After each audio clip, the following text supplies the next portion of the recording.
प्रातः क्लास चल रहा था 27 जून 1968। इनकी मध्य में बात चल रही थी।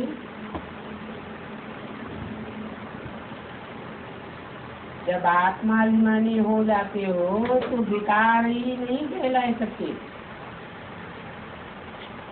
ऐसे आत्माभिमानियों को कभी विकार का ख्याल नहीं आवेगा।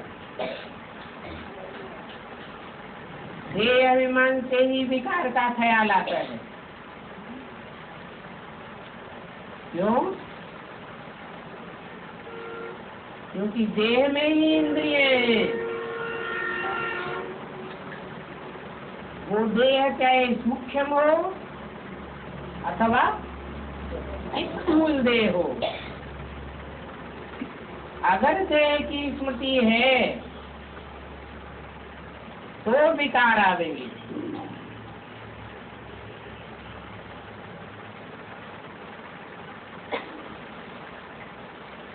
ख्याल आता है मैं विकार करूं,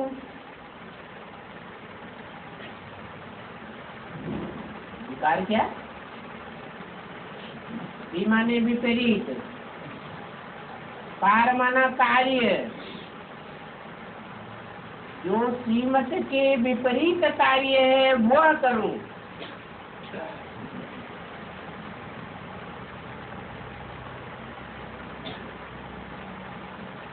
सीमत के अनुकूल कार्य क्या है और विपरीत कार्य क्या है? पाप क्या है और पुण्य क्या है?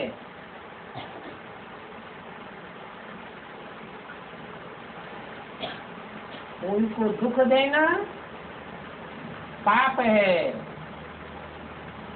और सुख देना पुण्य है।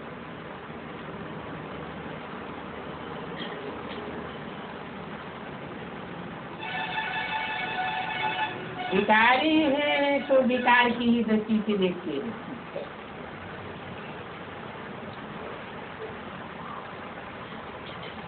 जो देवताएं होते हैं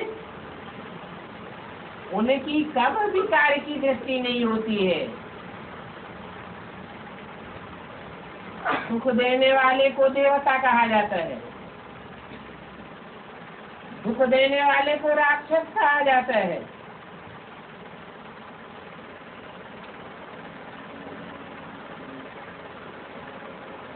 ये ज्ञान बाप आकर के देते हैं। ज्ञान से दृष्टि तो बदल जाती है।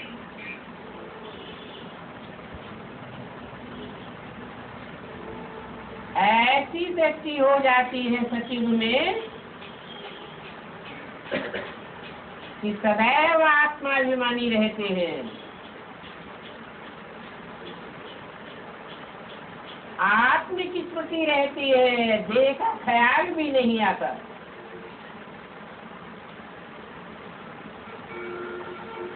ऐसे भी नहीं है कि सतयुग में प्यार नहीं करेंगे। प्यार तो करेंगे, परंतु दुख देने वाला प्यार नहीं होगा। क्षति रहने वाला नहीं होगा।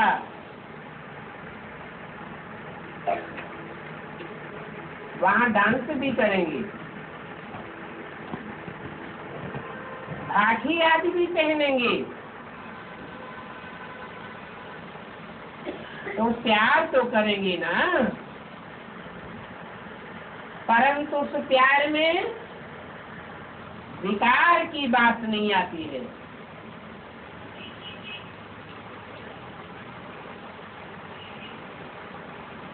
जन्म जन्मांतर जो विकार में गए हैं तो नशा बहुत मुश्किल से निकलता है। 63 जन्मों का नशा है। अभी बाप आकर के निर्विकारी बनाते हैं।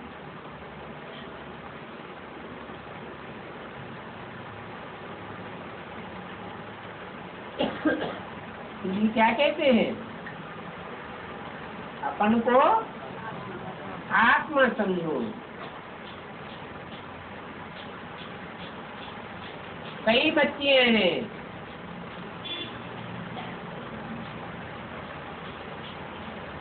जो ज्ञान में आने के बाद, बाप की पहचान होने के बाद पूरा निश्चय कर लेती है, बस हमको तो अब पूरा निर्विकारी बनना है।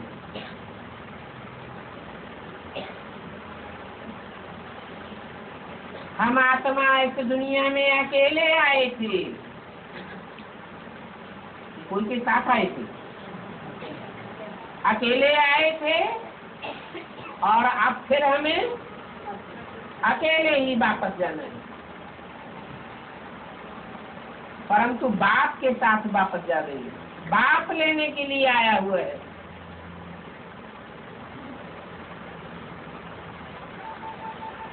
ऐसी बच्चियों को कोई थोड़ा भी कोई टच करेगा तो भी उनको अच्छा नहीं लगेगा। क्यों?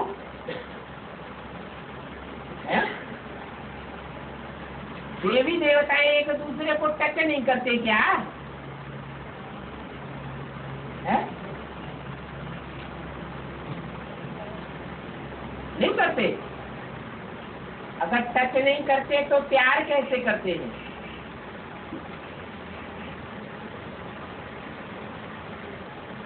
देवान पूर्वक टच नहीं करते, अपन को और दूसरे को देह समझ करके टच नहीं करते।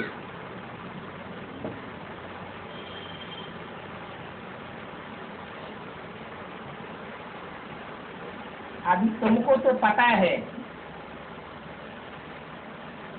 कि आत्मा रूपी बैटरी है। जैसे बैटरी से तार के द्वारा टच किया जाता है, ये भी स्मृति रूपी तार है। अगर एक दूसरे को टच करते रहेंगे तो क्या होगा? बैटरी डिस्चार्ज होती रहेगी।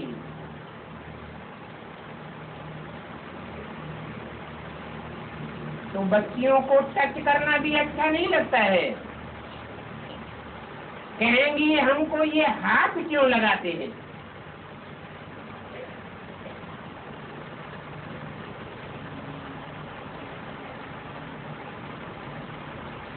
क्योंकि ये नियम है, आंख से आंख लगेगी, आंख से कोई को देखेंगे तो याद जरूर आवेगा, हाथ से टच करेंगे, अटैचमेंट होगा तो याद जरूर आवेगा, कान से लगाव पूर्वक सुनेंगे तो वो बात और वो व्यक्ति याद जरूर आवेगा।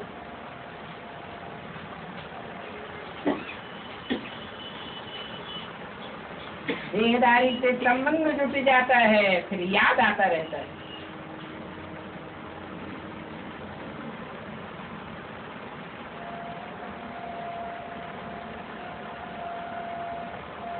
तो बच्चियों को तो अनुभव होता है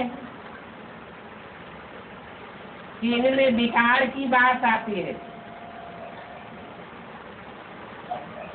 कोई भी विकारी हमको टच न करे,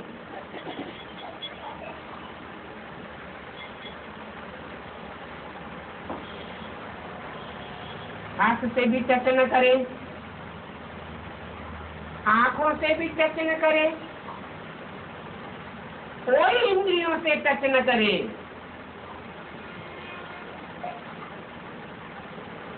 अभी तुम बच्चों को इस मंजिल पर पहुंचना है।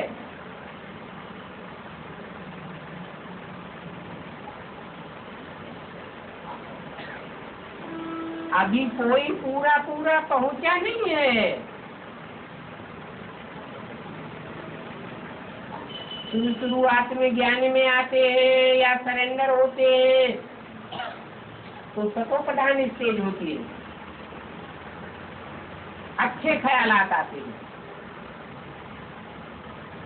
फिर धीरे धीरे संग के रंग में आते आते नीचे गिरने लग पड़ते हैं।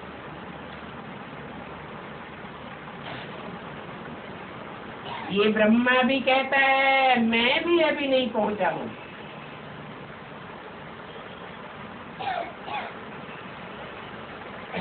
शुरू में कितना उमंग उत्साह रहता था,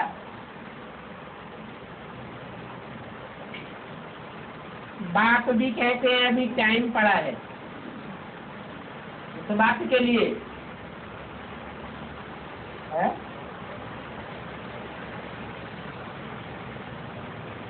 63 जन्मों की शूटिंग होनी है ना यहाँ। तो टाइम पड़ा है। 63 जन्मों के हिसाब किताब आत्मा ने खुद ही जोड़े हुए हैं। वो हिसाब किताब अभी पूरे होते हैं। तो कोशिश करके ये पुरुषार्थ करना चाहिए कि हमारी देह की तरफ बिल्कुल दृष्टि न जाए। ऐसी प्रैक्टिस पक्की करनी है।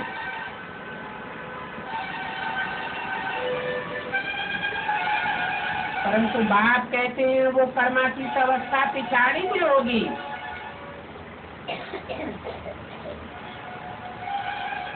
तो कर्मातीत अवस्था सबकी एक साथ होगी या आगे पीछे होगी? है? आगे पीछे होगी। पहले किन की होगी? जो ऐसा तीव्र गति से पुरुषार्थ करेंगे,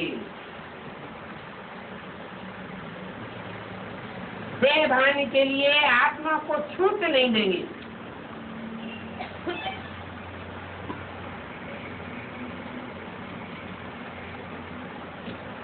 अपनी कोशिश से भर आत्मिक स्मृति में बाप की याद में रहेंगे।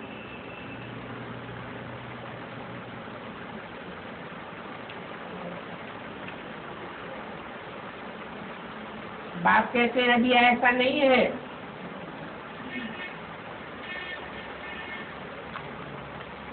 कि कोई ऐसा बच्चा है जो 24 घंटे सिर्फ आत्मा को ही देखता हो। कोई है?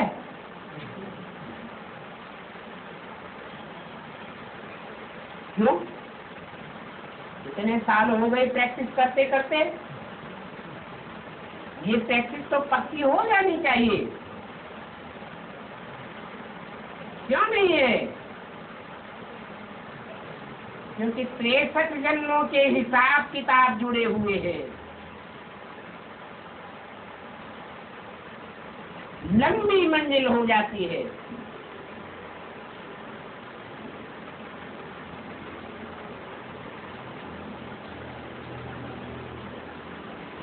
अभी तो कोई बच्चे आते हैं तो बाबा को भाकी आदि पहनते हैं, तो भी क्या याद दिलाता हूँ?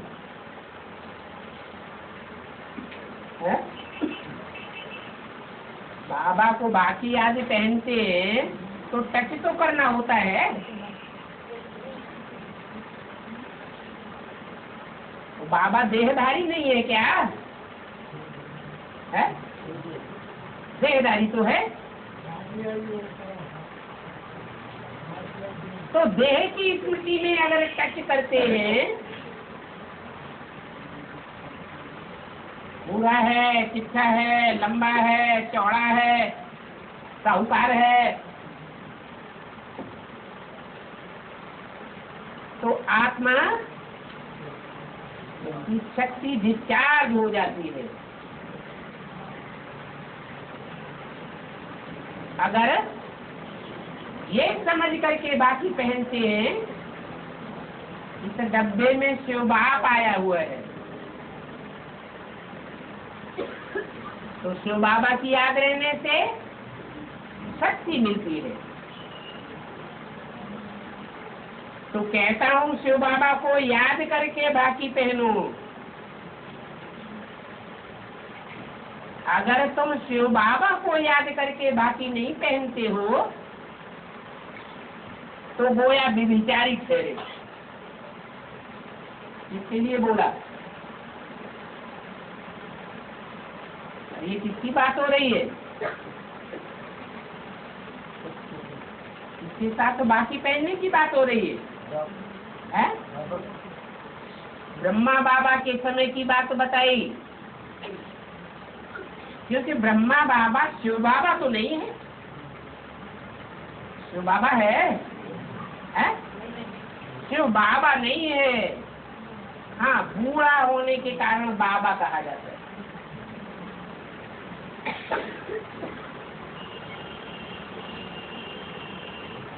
अभी व्यभिचारी बनना है या व्यभिचारी बनना है? क्या प्रैक्टिस करनी है? लंबे समय की प्रैक्टिस होगी अव्यभिचारी बनने की। तो वो आत्माओं के जन्म जन्मांतर सुहाले हो जाएंगे, सुख ही सुख बरसता रहेगा। नहीं तो व्यभिचारी वैश्याएं बन पड़ेंगे। मुरली में बोला है, सबसे जाति दुखी होती है वैश्याएं। क्यों दुखी होती है? क्योंकि अनेकों को टच करना पड़ता है,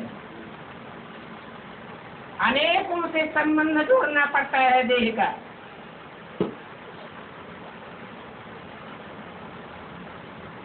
वास्तव में इनको भांति की भी दरकार नहीं है। इसको क्यों नहीं कहा? अकेले ब्रह्मा की बात नहीं है। राम और कृष्ण दोनों ही आत्माओं के लिए इशारा दिया कि भागी पहनने की भी कोई दरकार नहीं है।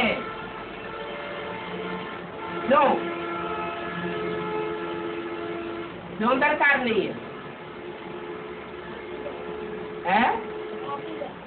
क्यों दरकार? फांसी में नहीं हूँ।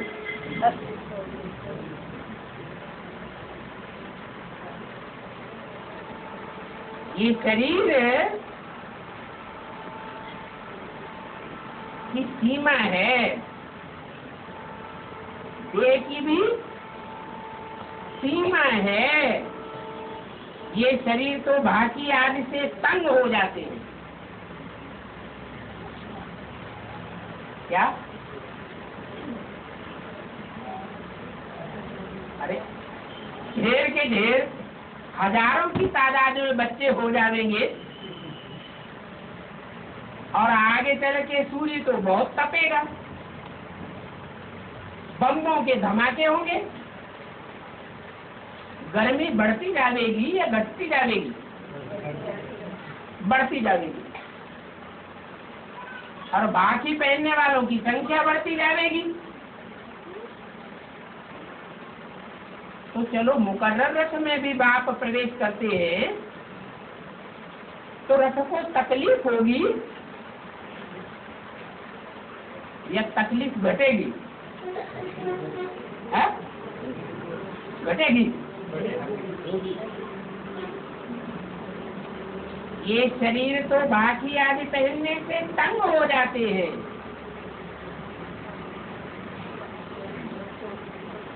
अभी तो फिर भी गनीमत है। उस समय की बात बताई, ब्रह्मा बाबा के टाइम की गनीमत क्यों है कि थोड़े बच्चे हैं। क्या ब्रह्मा बाबा जब तक थे तब तक मिलने वालों की संख्या थोड़ी थी, थोड़े बच्चे हैं। आगे चल के ढेर बच्चे हो जाएंगे, तो कहाँ तक भाखी पहनेंगे?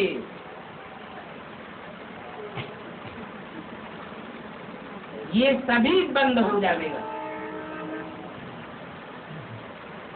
क्या क्या बंद हो जाएगा?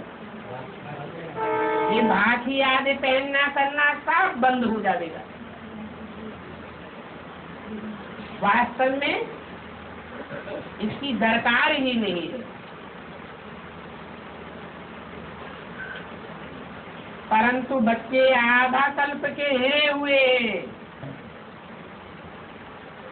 हैं माने अभ्यास पड़ गया है, उस चीज का अभ्यास पड़ जाता है। जैसे कोई सिगरेट पीने का अभ्यास पड़ जाता है, शराब पीने का अभ्यास पड़ जाता है, तो बिना उसके रह नहीं सकते हैं, हिर जाते हैं। आधा कल्प के बच्चे हिरे हुए हैं।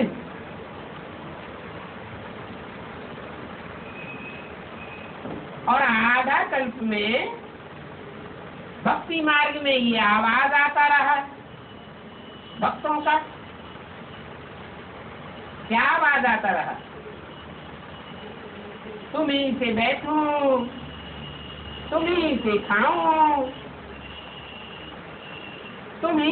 तुम्हारे साथ श्वास और श्वास साथ निभाऊं। तो बाबा ने हद में बोला या बेहद में बोला है? ये तो बेहद की बात है।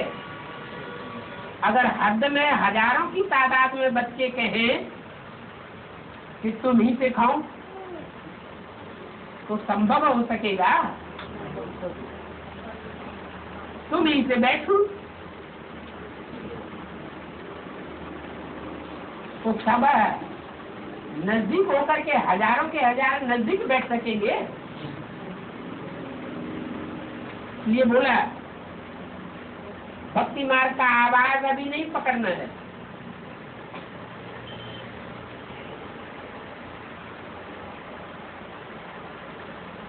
ब्रह्मा बाबा के समय जो कुछ भी होता आया,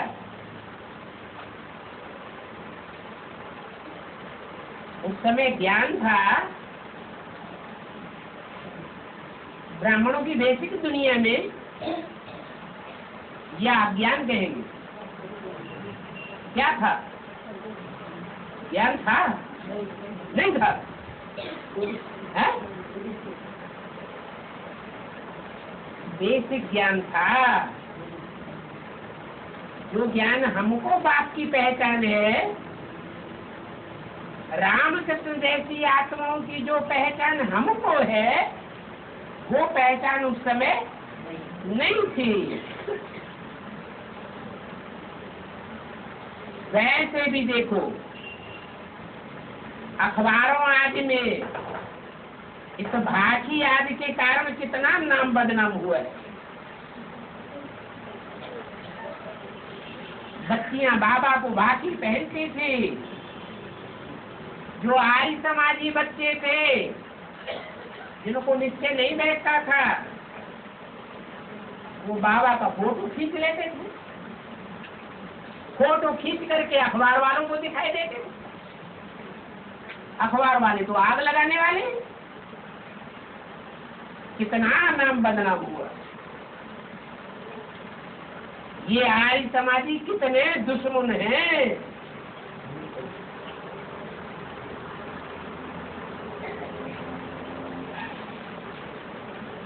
समझते हैं शिव तो निराकार है।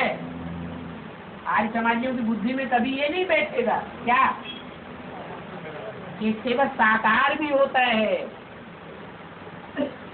इसलिए शिव शंकर को मिलाकर ये एक किया गया है भक्ति मार्ग में। शिव को सदा शिव कहा जाता है, शंकर को तो सदा शिव शंकर भोलेनाथ नहीं कहा जाता है। शिव सदैव ही निराकारी स्टेज में रहने वाला है। शंकर के लिए ऐसे नहीं कहेंगे सदैव निराकारी स्टेज में रहने वाला है। 5000 वर्ष का ड्रामा शिव सदैव निराकारी है या शंकर को निराकारी कहेंगे? है? अगर शंकर निराकारी सदैव होता तो उसे याद करने की क्या दरकार? याद में क्यों बैठा हुआ दिखाया गया? याद में बैठा है इससे साबित होता है कि विस्मृति स्वरूप बनता है। सदा काल के लिए जब स्मृति स्वरूप बन जाएगा तो उसको शंकर का स्वरूप नहीं कहेंगे, नारायण कहा जाएगा।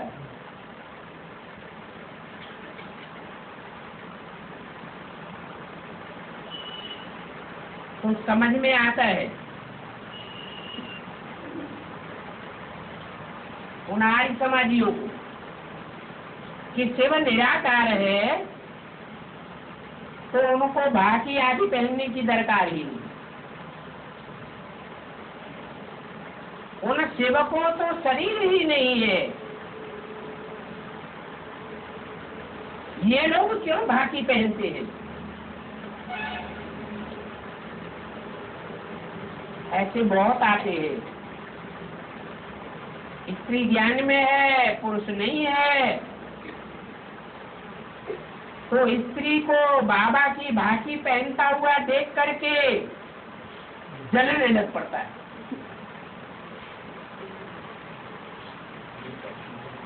जलन होती है। ये परपुरुष से क्यों मिलती है?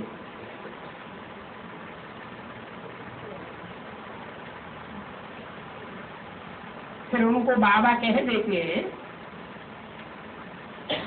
कि तुम ऐसे नहीं करो।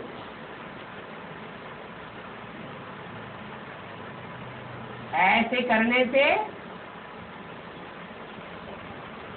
साबित होता है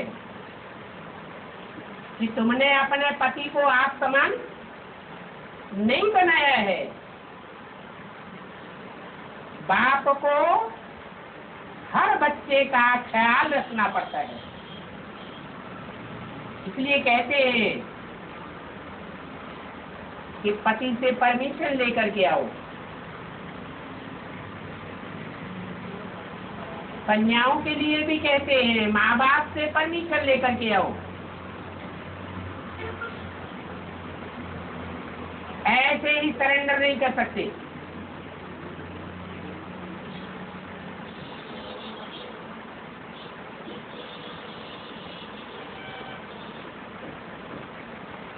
बाबा साफ बता देते हैं तुम्हारा पति ज्ञान में नहीं है, अज्ञानी है, बाप की पहचान नहीं है, निश्चय नहीं है।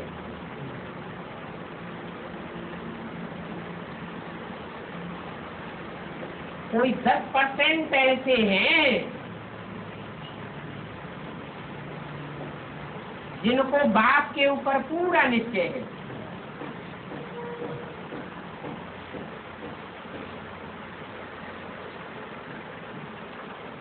पूरा निश्चय की निशानी होगी कि उनको कोई भी अंदर से जलन पैदा नहीं होगी।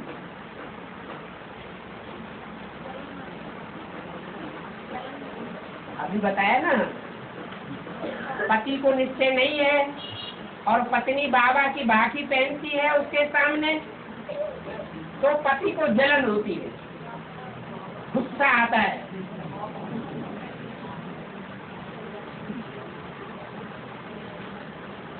बोला ऐसे 10% बच्चे हैं जिनको बाप के ऊपर निश्चय है। भी बाप की पूरी श्रीमत पर चल नहीं सकते हैं।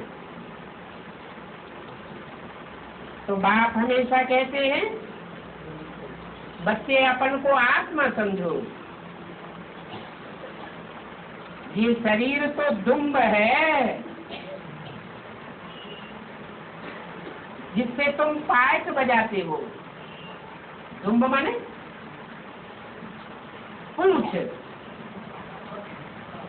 ये आत्मा की पूंछ है शरीर। कई कहते हैं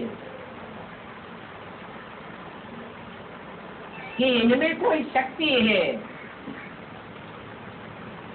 परंतु इसमें शक्ति की तो कोई बात नहीं है। ये तो पढ़ाई है, पढ़ाई बुद्धि में फिट बैठ जाती है तो बाप के ऊपर पक्का निश्चय बैठ जाता है।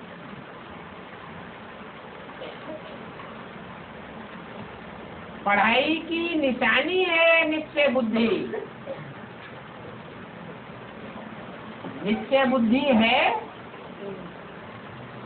तो कहेंगे ज्ञान है। घड़ी घड़ी ये निश्चय आता है तो क्या कहेंगे है? तो जहाँ जहाँ अनिश्चय पैदा होता है तो अज्ञानी।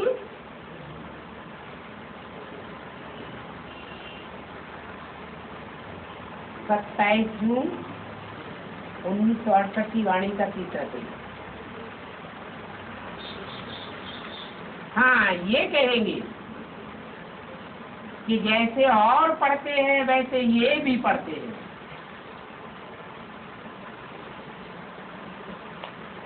अभी बाबा पवित्रता के लिए कितना माथा मारते हैं।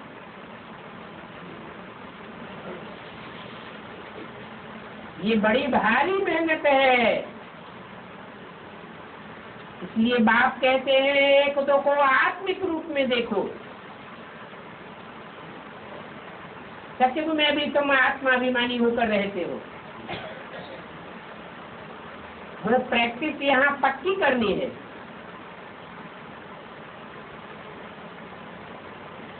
वहां तो रावण राज्य भी नहीं होगा और यहाँ तो राज्य किसका है? रावण माया का राज्य है। तो यथा राजा तथा प्रजा, राजा के प्रभाव में प्रजा रहती है। तो तुम बच्चे घड़ी घड़ी प्रभावित हो जाते हो। तो सत्युग में तो विकार की बात ही नहीं है। यहाँ रावण राज्य में तो विकारी है। जो शासन करने वाले हैं वो ही विकारी है,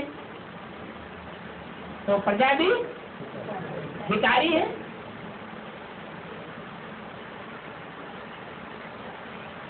बल मधुबन है। मधुबन में बाबा आते हैं, परंतु क्या मधुबन में माया रावण नहीं आता? वहां भी आता है। ऐसे नहीं कि मधुबन बाप का घर है तो वहां माया रावण नहीं आता है। अभी कोई राम का राज्य नहीं है। किसका राज्य है? रावण का राज्य है। रावण माना ही रुलाने वाला। दुखी होते हैं तो क्या करते हैं? रोते। स्त्रियां आंसुओं से रोती है और पुरुष मन से रोते हैं।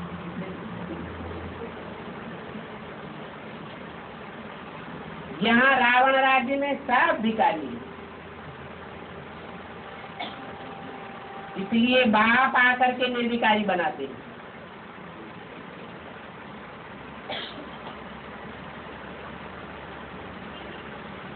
अगर नहीं बनेंगे तो सजाएं जरूर खानी पड़ेंगी।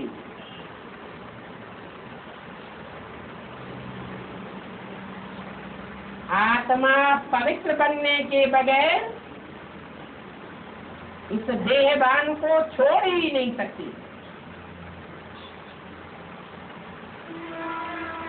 और जितने लंबे समय तक विनाश के टाइम पर आत्मा देहभान की स्टेज में रहेगी, उतना लंबे समय तक सजाओं की भी अनुभूति करनी पड़ेगी।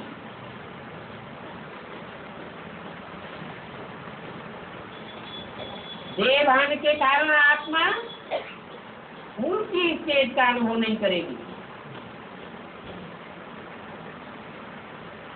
उनसे रहे हुए हिसाब किताब चुकतू करने होते हैं।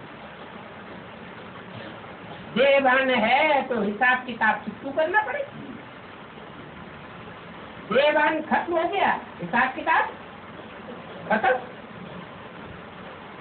कर्मातीत अवस्था कही जाती है। तो जिनका देहभान जितनी देर में खलास होगा, उनका पद भी उतना ही कम हो जाएगा। पहले पहले देहभान खलास होगा तो पद भी बड़े से बड़ा बन जाएगा। अभी ये राजधानी स्थापन हो रही है, राजधानी में तो 7 नंबरवार होते हैं। पहले पहले 9 लाख सितारों की राजधानी तैयार होती है। कोई सितारे बहुत ऊंची स्टेज में है, आसमान के सितारे भी कोई बहुत ऊंचे, कोई बहुत नीचे।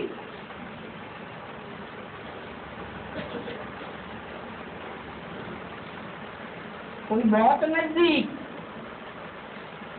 और कोई बहुत दूर। बच्चे जानते हैं स्वर्ग में तो एक ही देवी देवता सनातन धर्म का राज्य था। एक देवी देवता का राज्य था कि 2-4 देवी देवताओं का राज्य था। एक जन्म में एक ही देवी देवता सारी दुनिया में। एक ही नारायण नारायणी होंगे ना कि 2 होंगे? एक ही होंगे। तो पहले पहले तो जरूर एक राजा रानी ही होगा ना।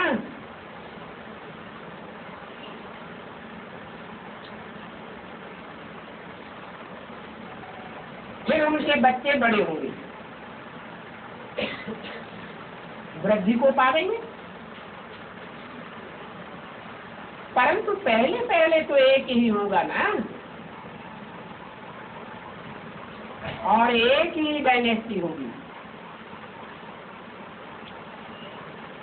लक्ष्मी नारायण की डायनेस्टी होगी तो कई जन्म तक वही डायनेस्टी चलेगी। हाँ, ये जरूर है कि प्रजा ढेर की ढेर बनती है और प्रजा में भी अवस्थाओं में फर्क पड़ जाएगा।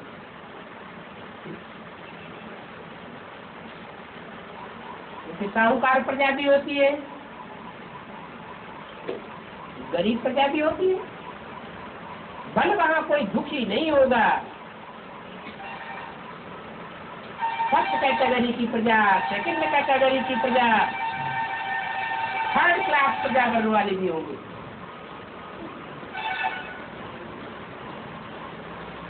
जो दास दासी बनेंगे, चांडाल बनेंगे, उनको भी प्रजा तो कहेंगे ना, कि राजवर्ग वाला कहेंगे।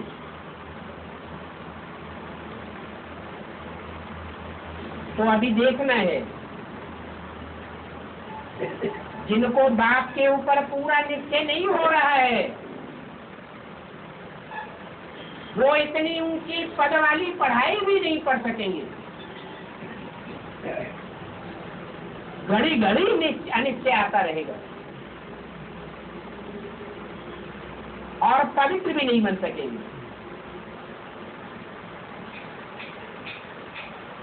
आधा कल्प के लिए पतित, एक जन्म में 21 जन्मों के लिए पावन बन जाते हैं।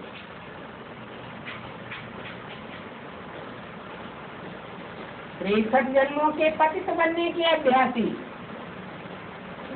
और एक जन्म में पावन बनना है।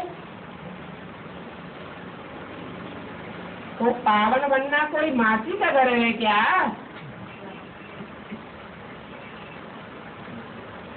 पतित से पावन बनने में है ही मुख्य काम विकार की बात। क्रोध आदि का इतना हर्जा नहीं है, परंतु समझा जाता है कि जिनमें क्रोध का अंश होगा उनमें काम विकार भी जरूर होगा।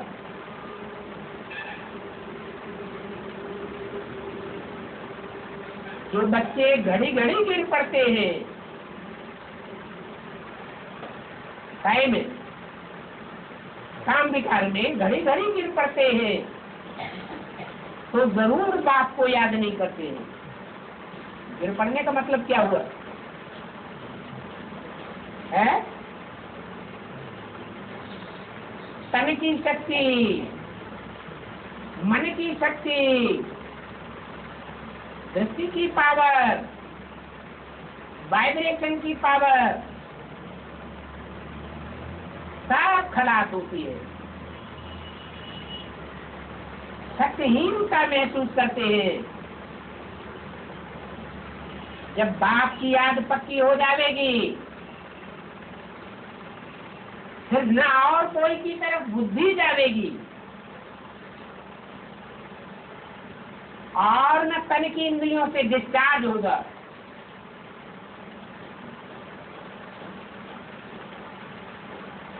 कोई भी प्रकार की शक्ति क्षीण नहीं होगी। बहुत ही ऊंच मंजिल है।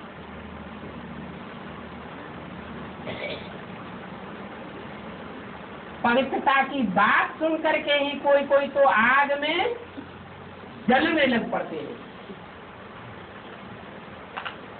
जिनको बाप के ऊपर निश्चय नहीं होता है,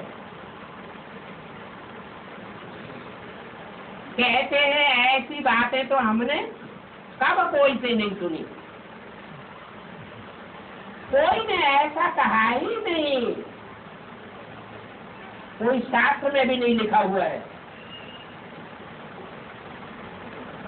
बड़ा ही मुश्किल से समझते हैं, परंतु शास्त्र आदि तो सब है ही निवृत्ति मार्ग के धर्म और शास्त्र, उनकी तो बातें ही अलग है।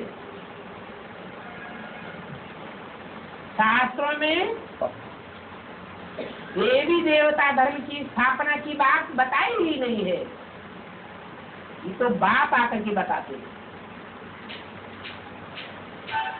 उन सन्यासियों को तो पुनर्जन्म लेकर के फिर सन्यास धर्म में जाना है। वही सन्यास के संस्कार ले जाते हैं, फिर दोबारा जन्म लेकर के सन्यास करते हैं और वही सन्यासी बनाने के शास्त्र पढ़ते रहते हैं और सुनाते रहते हैं। तुम बच्चों को तो घर बार छोड़ना नहीं है क्या? न बच्चियों को घर बार छोड़ना है और न बच्चों को घर बार छोड़ना है कि विकारों से तंग आकर के घर बार छोड़ करके भाग खड़े हो। क्या करना है?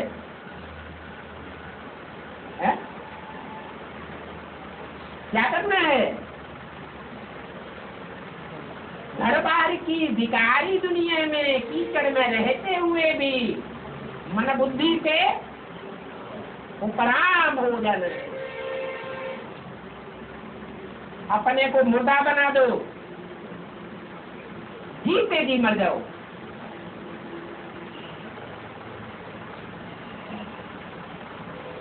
तो यहाँ समझाया जाता है कि भले अपने घर गृहस्थ में रहो,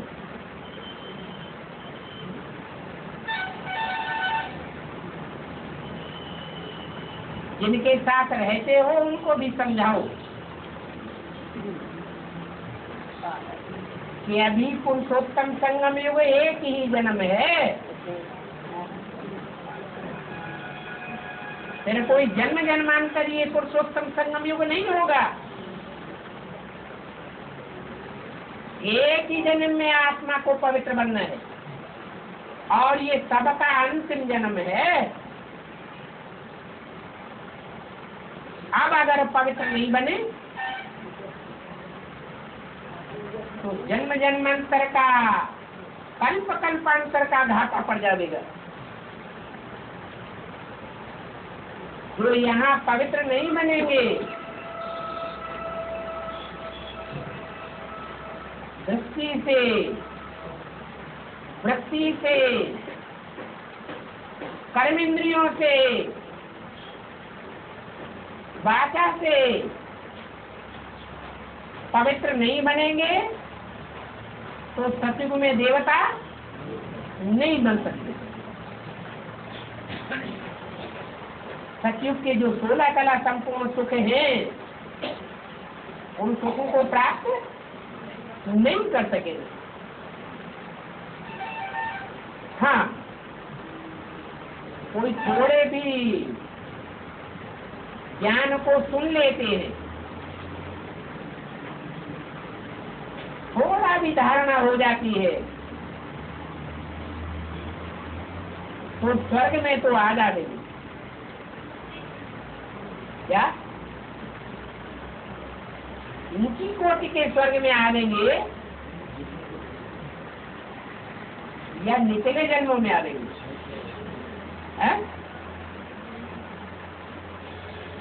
उन्होंने ज्ञान तो सुना परंतु पवित्रता की धारणा नहीं की, तो सतयुग का जो ऊपर का 16 कला संपूर्ण सुख का जन्म है वहां आवेंगे या निचले निचले जन्मों में आवेंगे? निचले जन्मों में आवेंगे। ये जो 9 लाख प्रजा होती है तो पहले जन्म की प्रजा की भी कोई खसूसियत है, विशेषता है। यथा राजा तथा प्रजा सब निर्विकारी हो जाती है। कौन से जन्म की बात है? सतयुग की बात है या पुरुषोत्तम संगम युग की बात है?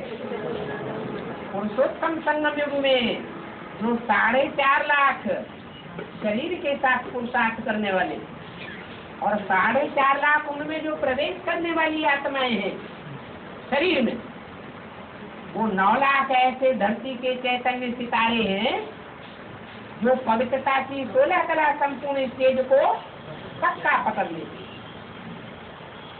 चाहे वो प्रजावर की आत्मा हो और चाहे वो राजवर की आत्मा हो।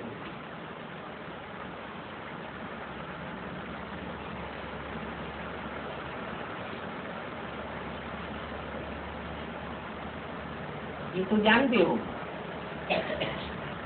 कि प्रजा तो ढेर की ढेर होती है और सतयुग में वहां वजीर आदि भी नहीं होते हैं, क्योंकि बाप जो नई दुनिया बनाते हैं वो संपूर्ण नई दुनिया बनाते हैं।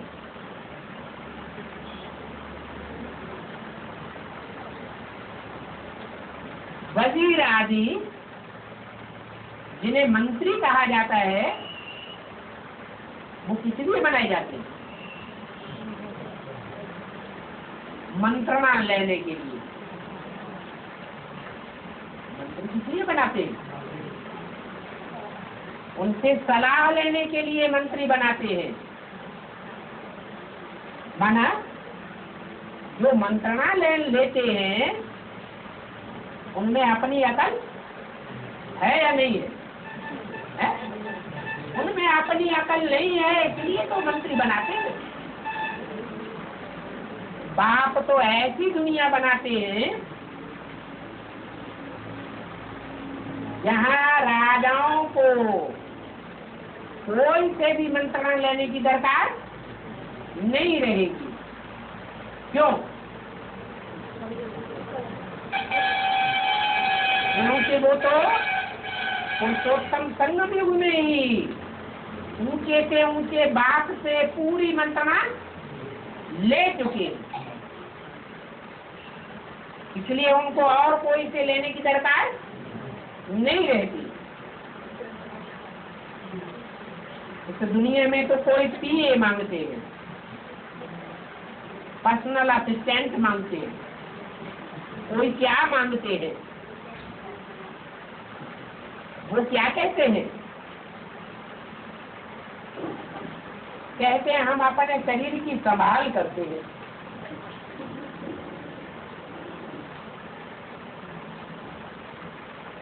क्योंकि जानते हैं इस दुनिया में तो एक दूसरे को मारते कैसे रहते हैं। दुश्मनी का स्वभाव कितना कड़ा है। अभी तुम बच्चे समझते हो, हमको तो ये पुराना घर छोड़ जा करके दूसरा शरीर लेना है? ये पुराना तमो प्रधान शरीर ही रहेगा या सतो प्रधान शरीर मिलेगा? सतो प्रधान शरीर मिलेगा। भले बच्चे के रूप में सतो प्रधान शरीर नहीं मिलेगा, परंतु हमारा ये शरीर ही निरोगी कंचन काया बन जाएगा।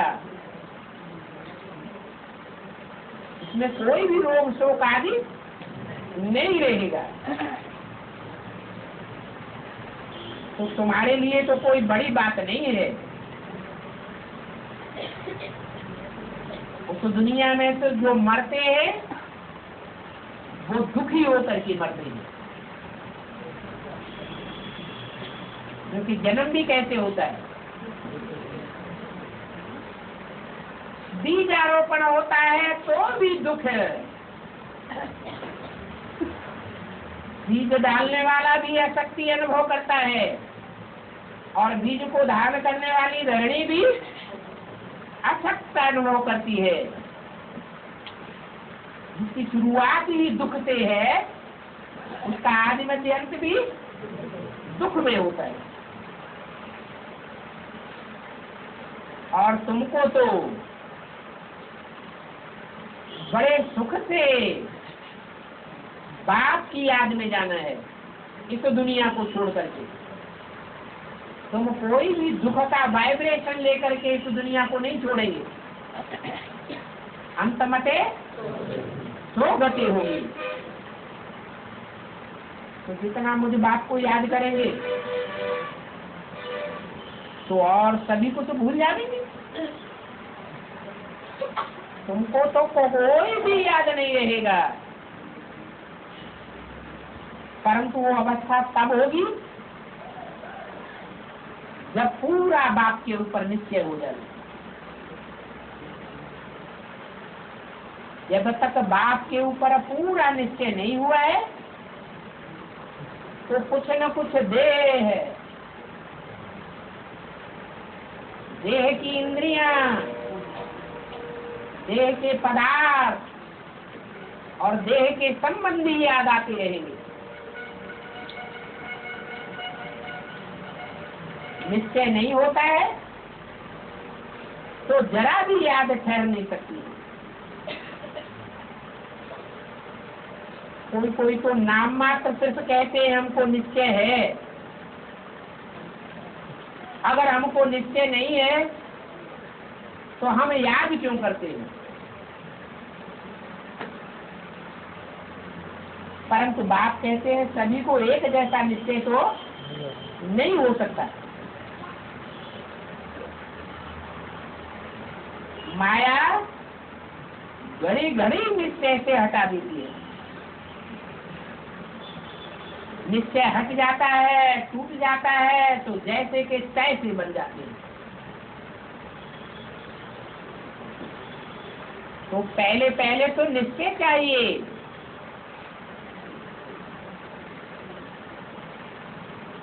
तो बात में निश्चय चाहिए है? अपनी आत्मा के पार्ट पर निश्चय चाहिए,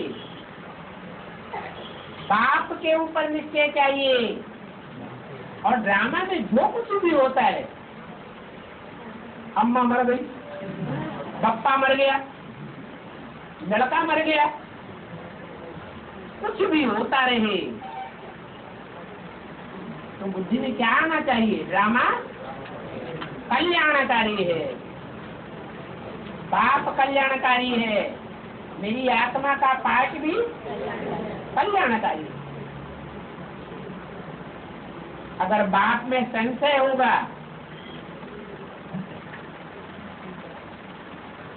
क्या ये हमारा बाप है या नहीं है?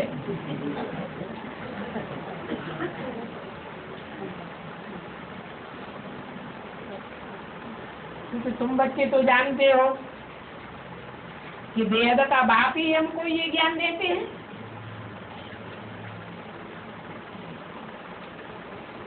ये तो कहते हो ना कि मैं सृष्टि के रचयिता और रचना को पहले नहीं जानता था,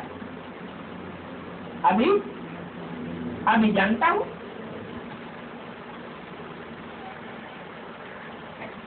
ये जानकारी कोई तो सुना देंगे ना। ये कहते हैं मैंने 12 गुरु किए। कौन? ब्रह्मा बाबा कहते मैंने 12 गुरु किए। उन सबको छोड़ना पड़ा। क्यों छोड़ना पड़ा है? क्योंकि ये जो ज्ञान अभी हमको मिला है, उतना गहरा ज्ञान उन गुरुओं ने तो नहीं दिया।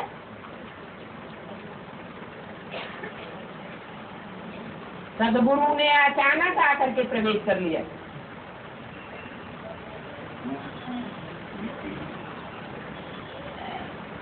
समझा? पता नहीं अब क्या होने वाला है। गीता में भी है, अर्जुन को साक्षात्कार कराया,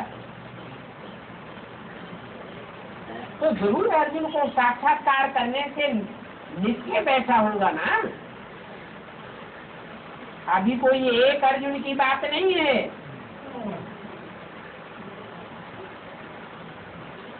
ये तो रथ है।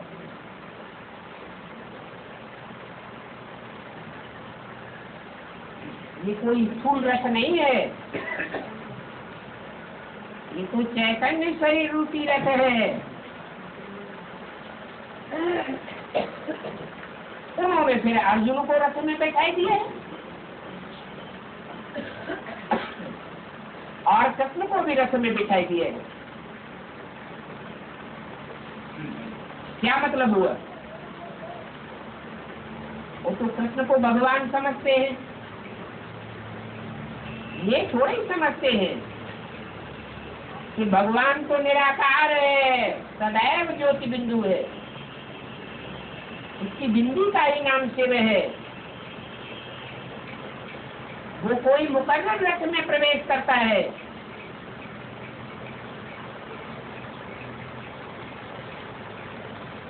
दिखाते हैं अर्जुन को कृष्ण ने ज्ञान दिया, तो क्या एक अर्जुन को दिया है? एक अर्जुन को नहीं दिया है? शास्त्रों में या गीता में क्या दिखाते हैं कि रथ में बैठ करके भगवान ने अर्जुन को ज्ञान दिया। एक को दिया खास या सबको दिया? जगन्नाथ के रथ में बैठ के इसको ज्ञान दिया है? दिया? जगन्नाथ को खास दिया? नहीं दिया? दिया रथ में बैठ कर है? यहाँ रथ में बैठ कर देने की बात आ रही है। रथ में बैठ करके दिया है? वहाँ तो दिखाते हैं शास्त्रों में, क्या दिखाते हैं? एक रथ में बैठ करके एक अर्जुन को ज्ञान दिया। तो एक को ज्ञान दिया भगवान ने, या सब बच्चों को दिया? सब बच्चों को दिया तो सर्वव्यापी हो गया है? हाँ, ज्ञान बताया तो जो ज्ञान बताया वो एक रथ में बताया या अनेक रथों में बताया? एक रथ में दिखाया। तो वहाँ भक्ति मार्ग में भी यही दिखाया है, क्या कि अर्जुन भी एक और ज्ञान देने वाला भगवान भी उस रथ में एक ही होता है। भगवान ने कोई अनेक रूप धारण नहीं किए। ये एडवांस ज्ञान भी पहले एक को मिलता है या अनेकों को मिलता है? पहले एक को मिलता है, क्योंकि एक ही मुकर्रर में प्रवेश होते हैं, बाद में सब बच्चों को मिलता है। और बेसिक ज्ञान भी एक को पहले मिला या अनेकों को मिला है? साक्षात्कारों का जो अर्थ है वो एक ने पहले जाना या अनेकों ने जाना? एक ने पहले जाना।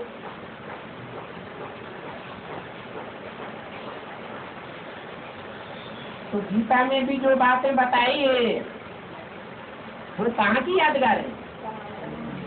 संगम युग की यादगार है। वास्तव में ये स्थूल रथ आदि की बात नहीं है, न कोई स्थूल घोड़ों आदि की बात है। ये तो इंद्रियों रूपी घोड़े हैं। क्या? रथवान कोई आत्मा है जिसका अपना रथ है। वो रथ विकारी है या निर्विकारी है? रथ विकारी है या निर्विकारी है? विकारी है। और विकारी रथ में जो इंद्रियों रूपी घोड़े हैं वो रथवान के कंट्रोल में है या कंट्रोल से बाहर है? कंट्रोल से बाहर है। अगर रथवान के ही कंट्रोल में हो जाए तो फिर पतित कहा जाएगा? नहीं कहा जाएगा। तो भगवान आकर के उस रथ को चलाते हैं, इंद्रियों को कंट्रोल करते हैं और मन बुद्धि की लगाम अपने हाथ में लेते हैं। कौन? भगवान।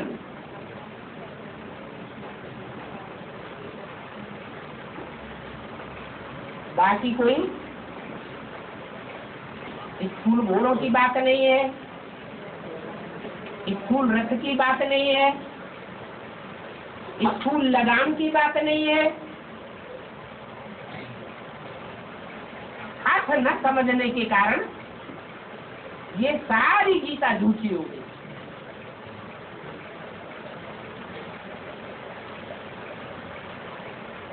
ये भी पढ़ा था ना,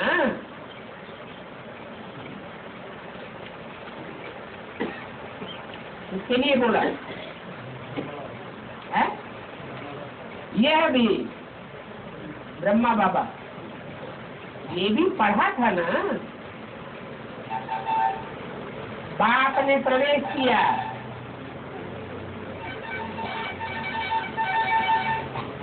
इसने साक्षात्कार भी किया। किसने? है ब्रह्मा बाबा ने। जानते हैं ये तो बाप ही ज्ञान देने वाला है।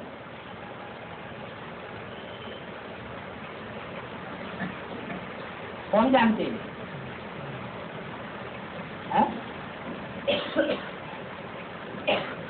ब्रह्मा बाबा जानते थे कि बाप ज्ञान देने वाला है?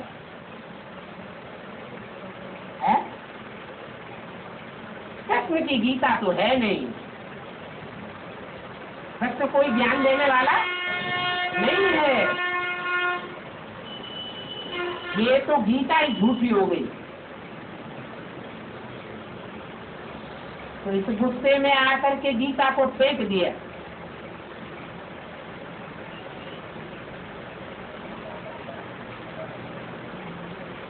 बाप तो ज्ञान का सागर है। हमको तो वही बात यह लक्ष्मी नारायण बना देंगे। कौन सा बाप? हमको तो वही बाप यह लक्ष्मी नारायण बना देंगे।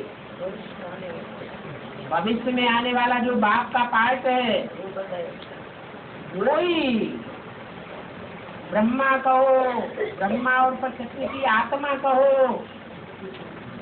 उनको लक्ष्मी नारायण बनाता है। बस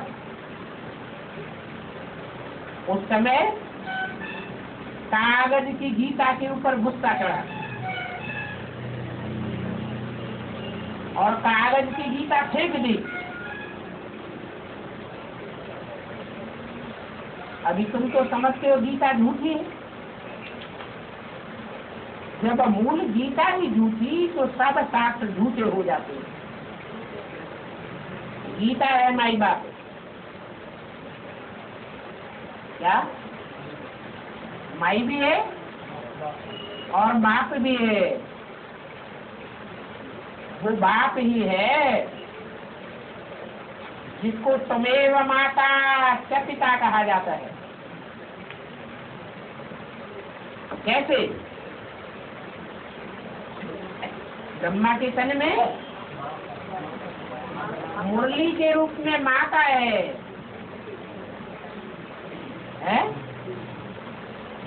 और मुकर्रर रथ में बाप है। मुरली को क्लैरिफाई करने वाला, मुरली के गीता के एक एक रोम को पहचानने वाला। माता के रोम रोम को कौन पहचानेगा? बच्चे पहचानेंगे या बाप पहचानेगा? बाप ही पहचानेगा। वो बाप ही है। वो रचना रचते हैं, बच्चों को एडाप्ट करते हैं। ये भी तुम्हारे जैसा है। बाप कहते हैं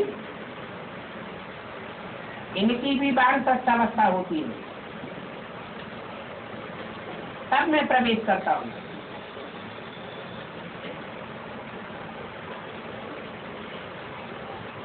वानप्रस्थावस्था जब होती है उससे पहले जवान होता है, उससे पहले बच्चा होता है। तो वानप्रस्थावस्था भिखारी बनने के बाद होती है या पहले होती है? वानप्रस्थावस्था हुई माना वाणी से परे बाद में गया, भिखारी पहले ही बन गया।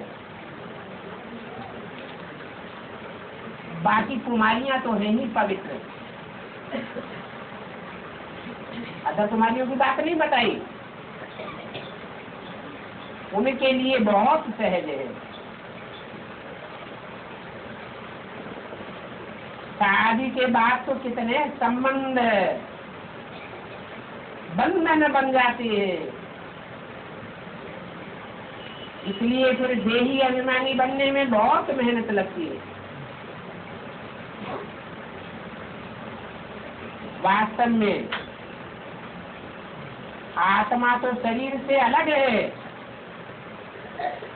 परंतु आधा कल्प के देह अभिमानी बने हैं। बाप आकर के अंतिम जन्म में देही अभिमानी बनाते हैं। तो अंतिम जन्म में देहभान बढ़ जाता है या घट जाता है?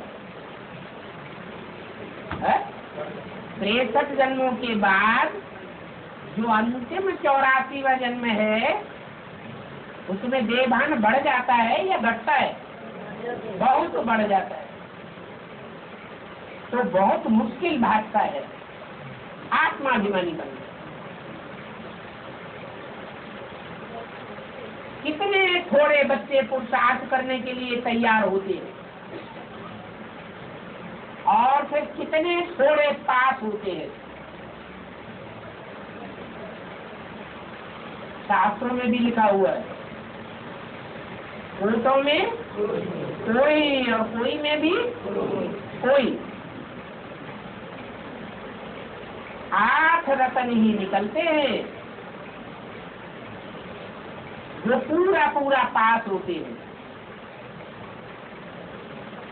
माना 8 ही पूरी पढ़ाई पढ़ते हैं और बाकी सब अधूरी पढ़ाई पढ़ते हैं।